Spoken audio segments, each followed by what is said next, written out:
اور روزانہ کے معمول میں یہ جملہ آپ نے بھی سنا ہوگا، کوئی بتا سکتا ہے کہ یہ گریڈ 17 کے آفیسر سے تصدیق پاکستان میں کیوں ہم پہ فرض کی گئی ہے؟ کیا آپ لوگوں کے ڈاکومنٹس چیک کرنے کا صرف یہ واحد معیار ہے کہ 17 سکیل کا بندہ سائن کر لے جس کے پاس کوئی مشین نہیں اس کی تصدیق کے لیے؟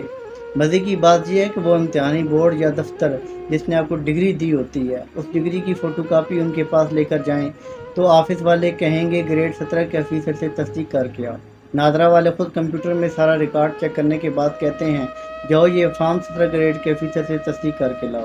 حالانکہ صرف تصدیق شدہ فوٹو اسٹیٹ پر جواب نہیں ملتی، بلکہ انٹرویو کے وقت اصل اسناد دکھانے پڑتے ہیں، اور جب تک متعلقہ بورڈ یونیورسٹی سے ڈگری کی تصدیق نہیں ہوتی اس وقت تک پہلی تنخواہ جاری نہیں ہوتی۔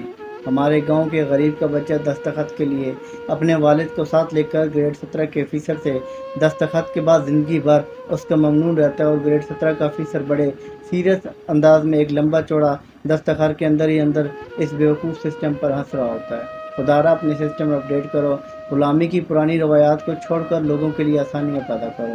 آؤ اس مہم کا حصہ بنو، اس میں شامل ہو کر اپنے حصے کی شمع جلاؤ۔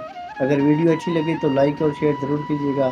اپنا بہت سا خیال رکھیے گا، دعاؤں میں ضرور یاد رکھیے گا۔ سلام بچوں۔